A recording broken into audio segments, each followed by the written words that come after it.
जिए तो सदा उसी के लिए, यही अभिमान रहे यह हर्ष, निछावर कर दें हम सर्वस्व, हमारा प्यारा भारतवर्ष, हमारा प्यारा भारतवर्ष।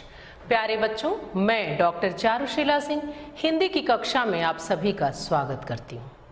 बच्चों, अभी आपने कुछ पंक्तियां सुनी। ओज की व्यंजना करती, मातृभूमि के प्रति स्नेह की व्यंजना करती। निसंदेह आपने एक अनुमान लगा लिया होगा कि आज अध्ययन के क्रम में हमें इसी भावभूमि पर विचरण करना है। जी हाँ बच्चों, आप सही समझ रहे हैं।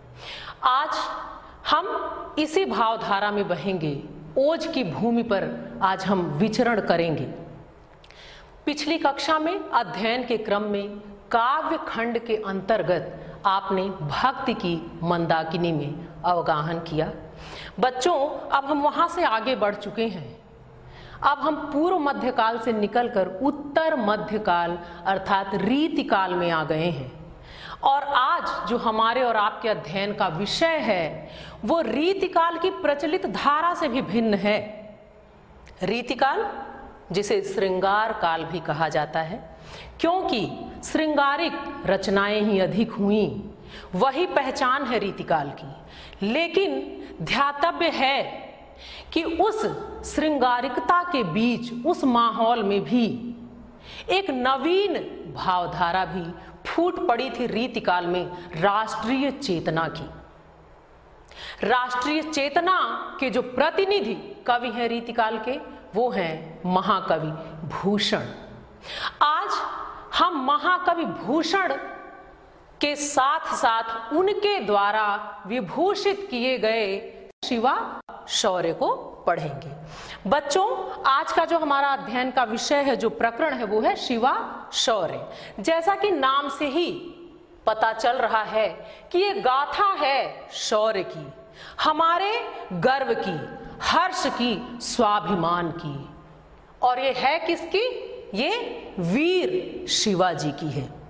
भाग एक, आज हम इस प्रकरण के एक भाग को पढ़ेंगे, क्योंकि इसे हम 2 दिनों में पढ़ेंगे। तो आज प्रथम भाग अर्थात भाग 1 हम पढ़ेंगे और अगली कक्षा में पुनः हम इसके दूसरे भाग को पढ़ेंगे। आइए चलते हैं और देखते हैं कि क्या है भूषण की इस सर्जना में, कैसा है कवि का जीवन, कैसी है ये सर्जना, क्या है इस शौर्य में। आइए अविलंब सीधे अपने मुख्य विषय से जुड़ते हैं बच्चों, पाठ परिचय की ओर चलते हैं। बच्चों, आपके समक्ष ये पाठ परिचय शिवा शौर्य का। ध्यान दें, ये परिचय संक्षिप्त है, लेकिन आप सभी परिचय के महत्व से परिचित हैं। ये संक्षिप्त परिचय विस्तृत अध्ययन में अति सहयोगी सिद्ध होने वाला है। तो आइए अविलंब इस परिचय से परिचित हों और चलें उन पंक्तियों में जो वर्षों मथते रहे हैं आम जनमानस को, जो जगाते रहे हैं ओज को, उत्साह को। उस शौर्य की गाथा की तरफ चलते हैं जिसको पढ़ने के लिए अभी से ही हमारे मन में उत्साह की तरंगें, वो शौर्य, वो जोश, वो ऊर्जा, वो अभिमान, वो हमारी मातृभूमि का सम्मान जो वीर शिवाजी ने बनाकर रखा, जिसे उन्होंने जिया, जिसे पल पल हम और आप इन पंक्तियों के माध्यम से महसूस करते रहे हैं, युगों से और युगों तक करेंगे। भूषण के उस अद्भुत सृजन की ओर, उस शौर्य की गाथा की ओर आइए बढ़ते हैं, परिचय प्राप्त करते हैं। शीर्षक शिवा शौर्य भाग 1, क्योंकि आज ये प्रथम भाग हम पढ़ रहे हैं। रचयिता महाकवि भूषण। जैसा कि मैंने पहले भी आपको बताया है बच्चों कि काव्य जो है उसकी सर्जना की जाती है, वो हृदय से स्वतः प्रसूत होता है, इसलिए रचयिता या सर्जक शब्द का प्रयोग किया जाता है। कुल पद 5। आज जो हम शिवा शौर्य पढ़ेंगे, इसमें जो छंद हैं 5 हैं, कुल पद 5 हैं, कुल चरण अंश जो भी आप कहें, ये कुल 5 हैं। भाषा देखें, ब्रज भाषा है जिससे आप परिचित हैं, भक्ति काल में भी आपने इसे पढ़ा। लेकिन आज आप इसके एक नए स्वरूप से परिचित होंगे, क्योंकि जो भूषण हैं उनकी भाषाई दक्षता भी अलग है। रस वीर है, और जब वीर रस होता है तो गुण ओज ही होता है, गुण ओज है। छंद देखें, मनहरण कवित्व। बच्चों जो ये छंद है ये कविवर भूषण का, महाकवि भूषण का ये प्रिय छंद है।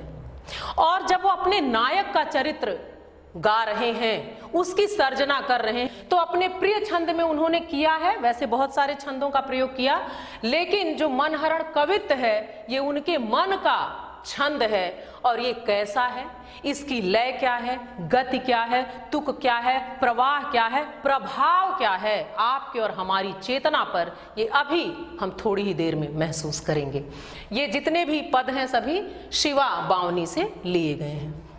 बच्चों अब इतना सब कुछ जानने के बाद एक सहज ही मन में जिज्ञासा कवि के जीवन से संबंधित कि कैसा रहा कवि का जीवन, क्या लिखा उन्होंने, क्या दिया, भूषण ने हिंदी साहित्य को कैसे और किस रूप में विभूषित किया। आइए कवि परिचय के माध्यम से जानते हैं। कवि परिचय आपके समक्ष, ध्यान दें बच्चों। बच्चों देखिए, जैसे मध्यकाल के बहुत सारे कवियों के साथ जो समस्या रही है कि सही काल निर्धारण, समय जन्म का, मृत्यु का, बहुत सारी चीजें अनुपलब्ध रही हैं, विवादास्पद रही हैं, वैसा यहाँ भी बहुत कुछ है। लेकिन जो भी साक्ष्य हैं, जो प्रमाण हैं, जो उपलब्ध हो सके हैं, वो आपके समक्ष यहाँ संवत में और ईस्वी सन में दोनों में आपके समक्ष हैं। ध्यान दें, जन्म, यहाँ हम भूषण की बात कर रहे हैं तो जन्म के संबंध में देखें, जो संवत है वो है 1670 और जब ईस्वी सन में देख लें 1613। अब देखें बच्चों, ध्यान दीजिए कि संवत 1670 है और जो सन है वो 1613 है। मृत्यु देखें संवत 1772 और ईस्वी सन में देखें सन 1715।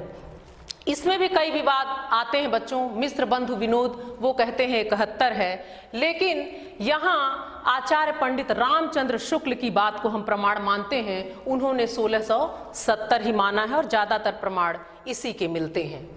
अब देखिए, जन्म के संबंध में कुछ चीजें जो उपलब्ध हैं, जो कवि ने स्वयं कहीं, स्वयं लिखी हैं, उनको ही प्रमाण लेकर कुछ चीजें जो प्रमाणित हैं वो देखिए, उनसे संबंधित दो पंक्तियां ये कवि के द्वारा स्वयं बताई गई हैं, कही गई हैं अपने जन्म के संबंध में, अपनी सर्जनाओं में। तो देखें क्या है, वो कहते हैं, द्विज कनौज कुल कश्यपी रत्नाकर सुतवीर बसत त्रिविक्रमपुर सदा तरनि तनुजा तीर।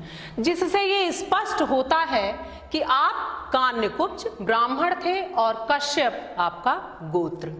आगे देखें, जो इसके संबंध में जो चीजें हैं जो प्रमाणित हैं, पिता रत्नाकर और माता का नाम अनुपलब्ध है, कहीं माता का नाम नहीं पता चलता है कि वो क्या, क्योंकि ये तो वस्तुतः कवि ने लिख दिया तो पता चल जा रहा है कि पिता कौन है, गोत्र क्या है। और आगे देखें, जन्म स्थान भी त्रिविक्रमपुर, जिसको तिकवापुर भी कहते हैं, ये कानपुर के निकट स्थित है। भाई चिंतामणि और मतीराम, बच्चों रीतिकाल के ही कवि रहे हैं चिंतामणि और मतीराम, जो भूषण कवि के भाई रहे हैं। इसके भी प्रमाण मिलते हैं, लेकिन एक बात जो बहुत ध्यान देने की आवश्यकता है वो ये, उपनाम भूषण, कवि के नाम को लेकर बहुत संदेह रहा है। वास्तविक नाम उपलब्ध ही नहीं हो सका है कि कवि का वास्तविक नाम क्या था। भूषण तो कवि की उपाधि है, लेकिन आप सोचें कि कवि भूषण ने इस तरह जी लिया है इस उपाधि को कि यही मिलता है, और उन्होंने हिंदी साहित्य को किस तरह कितने रूपों में विभूषित किया, उससे भी संबंधित अभी आगे चर्चा मैं करूंगी। लेकिन पहले जान लें कि ये भूषण उपाधि है जो पता चलता है क्योंकि कवि ने स्वयं अपने बारे में कहा है, तो इससे ये हमें निर्विवाद रूप से पता चल जाता है कि भूषण उपाधि ही है, वास्तविक नाम नहीं है। वो क्या कहते हैं, ध्यान दें, कुल सुलंक चितकूटपति साहसशील समुद्र कवि भूषण पदवी दई हृदय राम सुतरुद्र। तो इससे ये स्पष्ट होता है कि चित्रकूट के सोलंकी राजा रुद्र ने भूषण को भूषण की उपाधि दी थी। उनकी सर्जना से मुग्ध होकर, उनकी विलक्षणता को देखकर, उनकी दक्षता, उनके कौशल को देखकर उन्होंने ये उपाधि दी थी। वास्तविक नाम विवादास्पद है। कहीं कहीं बच्चों आप नाम के संबंध में कहीं घनश्याम, कहीं पतिराम, कहीं मतिराम को देखकर मनीराम नाम भी लोग जोड़ते हैं, लेकिन कोई भी प्रमाण नहीं है कि आपका वास्तविक नाम क्या है। सिर्फ भूषण ही सब जानते हैं जो कि आपकी उपाधि है। आइए और आगे चलते हैं। कवि परिचय के संबंध में कुछ छोटी छोटी बातें रचनाओं में। आइए बच्चों, जैसा रीतिकाल को पढ़ते हुए आपने जाना है कि रीतिकाल में दो तरह के ग्रंथ लिखे गए, अलंकारवादी और रसवादी। तो जो ये मुख्य धारा थी, जो उसकी विशेषता थी रीतिकाल की, कवि ने भले श्रृंगारिक रचनाएं नहीं की, वो श्रृंगार की धारा से अलग हुए, इन्होंने राष्ट्रीय चेतना और गौरव की तरफ अपना रुख किया, लेकिन जो रीतिकाल की विशिष्टता थी, जो अलंकार प्रधान ग्रंथ रस प्रधान थे, उसका निर्वाह इन्होंने किया है। और ध्यान दें, शिवराज भूषण जो है वो अलंकार ग्रंथ ही है, जिससे पता चलता है कि आपने ऐसा नहीं है कि रीतिकाल जैसा कुछ रीतिकाल में किया नहीं। आपने जो ग्रंथ लिखे वो अलंकारों की प्रधानता उसमें रही, उसमें आपने अलंकारों को लिया। बस श्रृंगारिक रचनाओं से, कविता कामिनी को श्रृंगारिकता से, विलासिता से आपने निकाला और उसे ओज की धारा में मोड़ दिया, राष्ट्रीय चेतना की तरफ मोड़ दिया। जो आवश्यकता थी युगीन, क्योंकि आम जनजीवन त्रस्त हो चुका था। आप जानते हैं बच्चों, रीतिकाल में राजाश्रय में कवि रहते थे, राजाओं की प्रशंसा करते थे, राजसी वैभव, विलासिता, भोग, यही उनके विषय हुआ करते थे। इस समय भी जब हर तरफ श्रृंगार ही श्रृंगार था, घोर श्रृंगार था, विलासिता थी, उस समय भी एक कवि होते हैं जो भूषण होते हैं, जिनकी चेतना जगती है, जो आम जनमानस की पीड़ा को भांप लेते हैं और एक नवीन धारा का सृजन करते हैं। वीरता, वीर रसात्मक धारा, राष्ट्रीय चेतना की धारा, ओज की धारा, और वही आपको दिखेगा आपके संपूर्ण सृजन में। तो इन्होंने उस मुख्य धारा से अलग होकर कार्य किया है। भूषण ने विभूषित किया है और अलंकार ग्रंथ लिखा है। मतलब पूरी तरह से आप रीतिकाल से बिल्कुल अलग थोड़े हुए हैं। आपने उन परंपराओं को सहेजा है, उसका निर्वाह भी किया है, लेकिन जितना आवश्यक समझा सिर्फ उतना ही। आपने श्रृंगारिकता को अलग दिशा में जो मोड़ दिया, एक नवीन धारा जो आपने अपनी अलग बना ली, वो युगीन आवश्यकता थी जो सबने नहीं भांपा, जो भूषण ने। इसीलिए राष्ट्रीय चेतना के कवियों में भूषण का स्थान शीर्ष पर है। आइए देखें कि इनका उद्देश्य क्या था। वीर केसरी शिवाजी के गौरव का गान।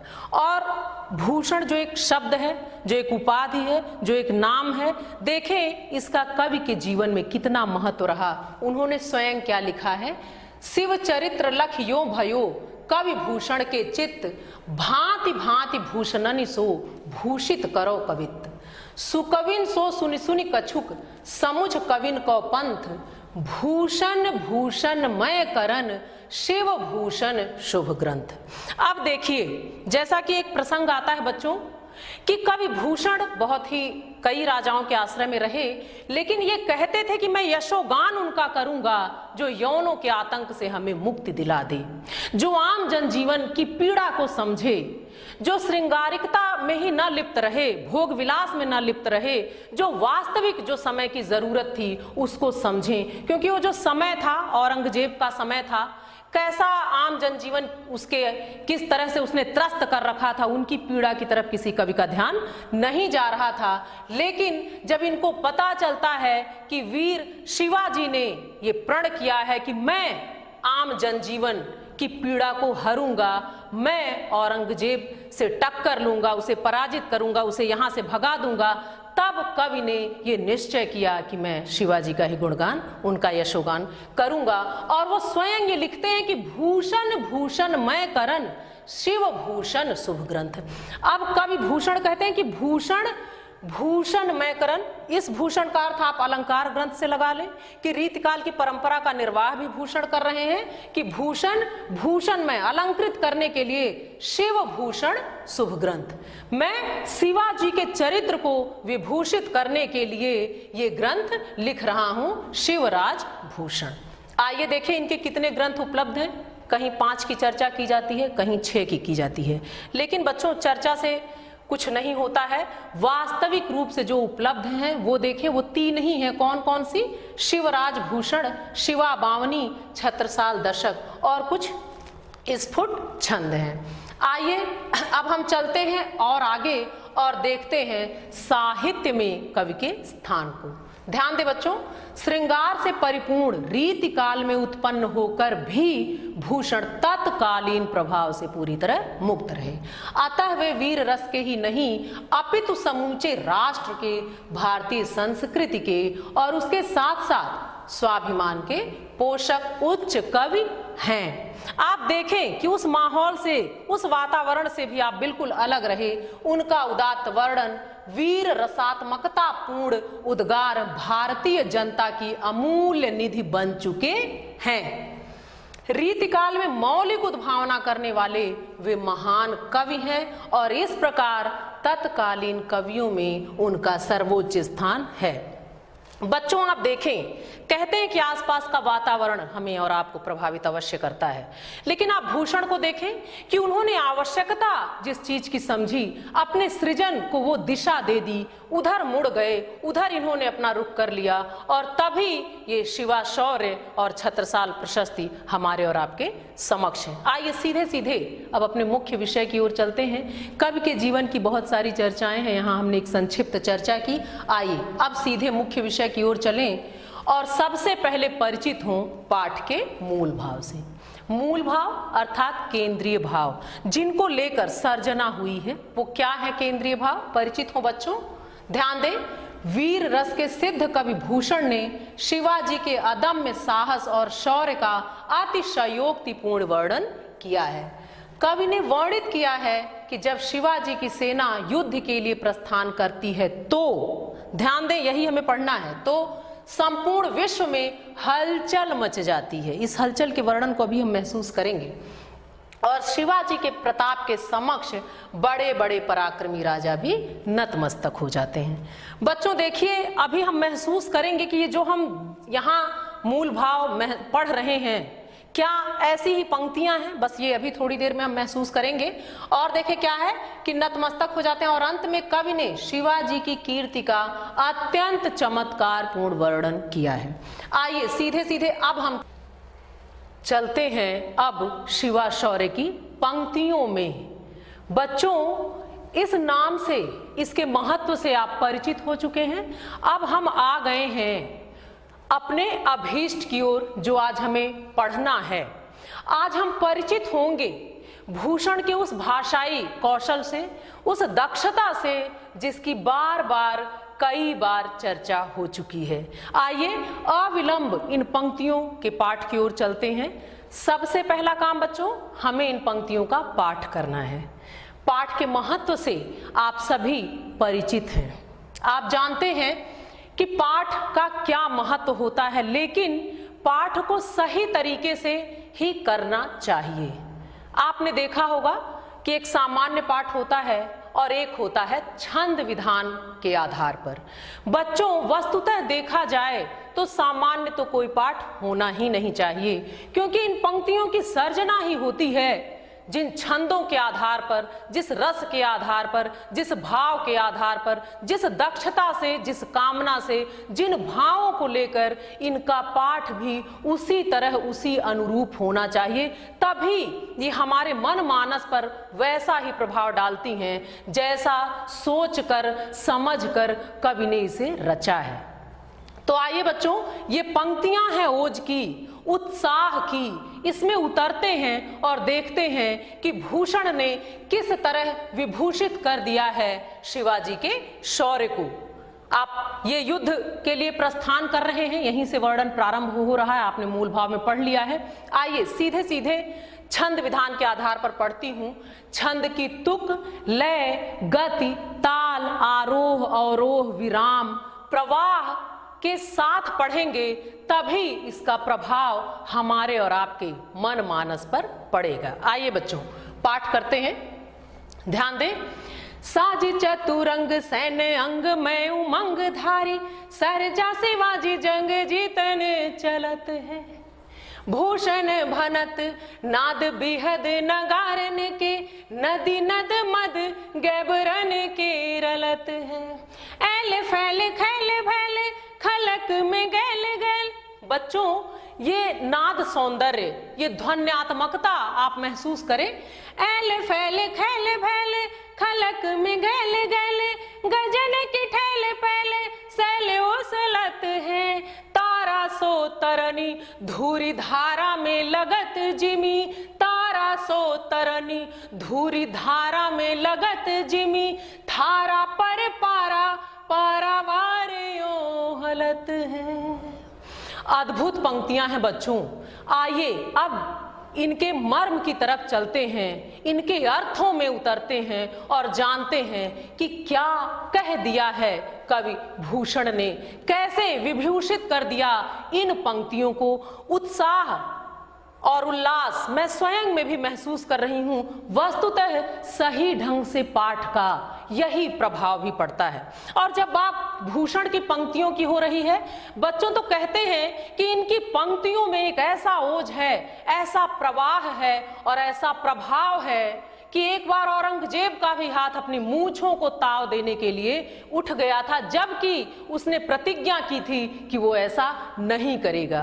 तो सोचिए पंक्तियां कितनी अद्भुत हैं, शौर्य की हैं, उत्साह की हैं, उल्लास की हैं, स्वाभिमान की हैं, मां भारती के उस वीर सपूत की हैं, अभिमान है हमें जिन पर, उस वीर शिवाजी के चरित्र पर। आइए देखें कि कैसे सेना निकल रही है। कवि क्या कह रहे हैं? साज चतुरंग सैन अंग में उमंगधार। कवि कह रहे हैं कि साज अर्थात सजाकर सेना कैसे प्रस्थान कर रही है? साज सजाकर। किस तरह सजाया है? क्योंकि युद्ध के लिए निकल रहे हैं, तो जो उनकी आवश्यकता है, जो उनका ध्येय है, उसके हिसाब से अपनी सेना को सजाकर संवारकर व्यवस्थित करके चतुरंगिनी सेना। कौन सी सेना? चतुरंगिनी। चतुरंगिनी सेना में हाथी, घोड़े, रथ और पैदल, ये 4 लोग होते हैं, वो सेना चतुरंगिनी सेना कहलाती है।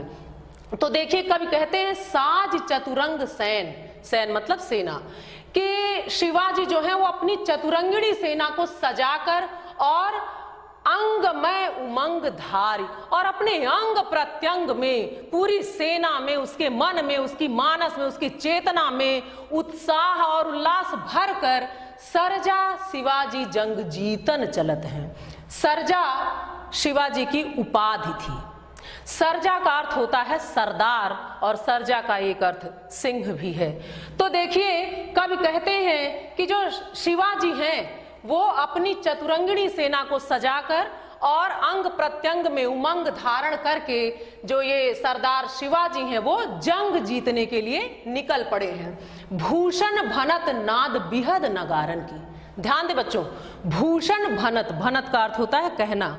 तो भूषण कवि कह रहे हैं नाद बिहद नगारन के, कि जब वो युद्ध के लिए प्रस्थान कर रहे हैं तो नगाड़ों की, नाद मतलब ध्वनि, नगाड़ों की ऊंची आवाज हो रही, वो तेज स्वर में बज रहे हैं, जिसका क्या प्रभाव है? नदी नद मद गैबरन के रलत है। उसको सुनकर अन्य लोग तो उत्साहित हैं ही, लेकिन हाथियां, गैबरन मतलब हाथी और रलत मतलब बहना, कि मनुष्य तो सेना सभी तो उत्साहित हैं, लेकिन उस आवाज को सुनकर, उस ध्वनि को सुनकर हाथी भी जो सेना में है वो इतने उत्साहित हैं कि मदमस्त हो गए हैं। तो रलत अर्थात उनके जो मद हैं, जो उनकी कनपटी से मद बहता है, जब वो मदमस्त हो जाते हैं तो हाथी मदमस्त हैं और इतनी अधिक मात्रा में उनकी कनपटी से मद बह रहा है, नदी नद मद, कि वो मद का प्रवाह ऐसा है कि जैसे नदी और नाले का होता है, वो बह बहकर नदी नालों में जाने लग रहा है। इस तरह हाथी मदमस्त हो गए हैं। और देखें ऐल फैल खैल भैल खलक में गैल गए। संसार, खलक का अर्थ होता है संसार, गैल गैल मतलब गली गली। संसार के गली गली में ऐल फैल शिवाजी की सेना फैल गई है, खैल भैल, जिसके कारण हर जगह खलबली मच गई है। आगे देखें गजन की ठैल पैल सैल उछलत है।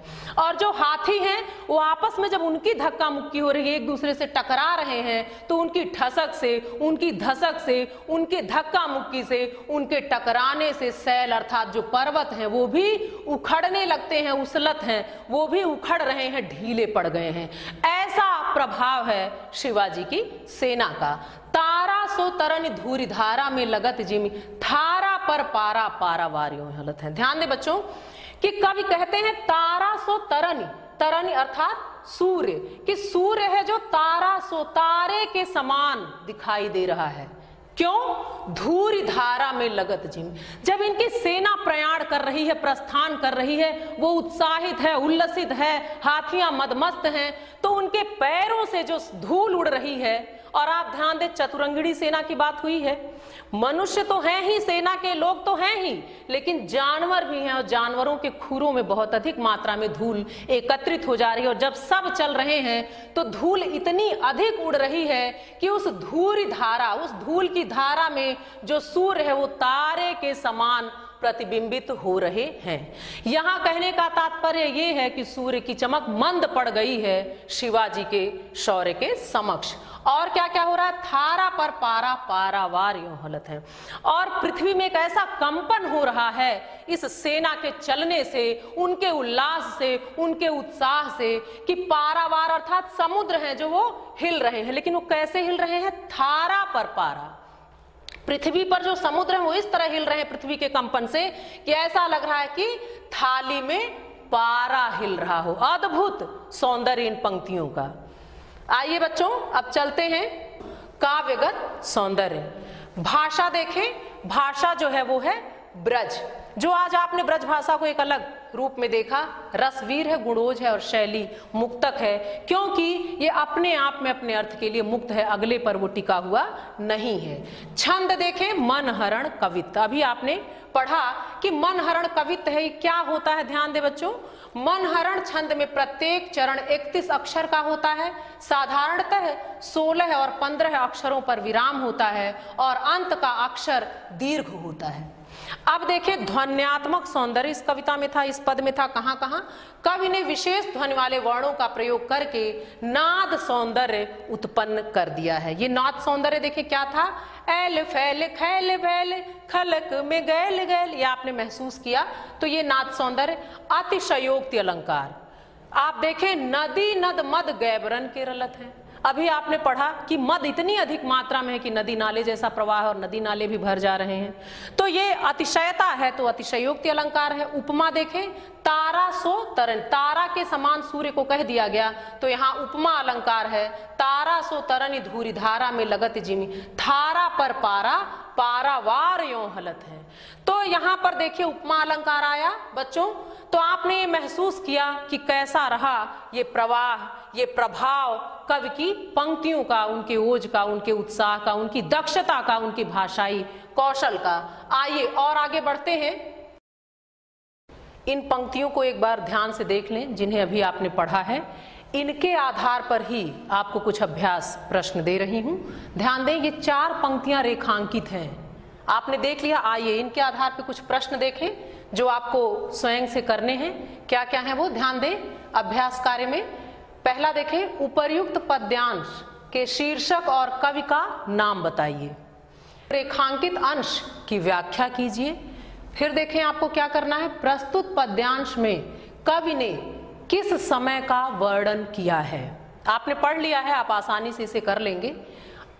और देखें क्या करना है, चतुरंगिणी सेना से क्या अभिप्राय है। ये आपने पढ़ा, सीखा, समझा, जाना, तो आपको कोई भी परेशानी नहीं होनी चाहिए, आप बहुत ही सहजता से कर लेंगे। आइए देखें एक प्रश्न और आपके समक्ष।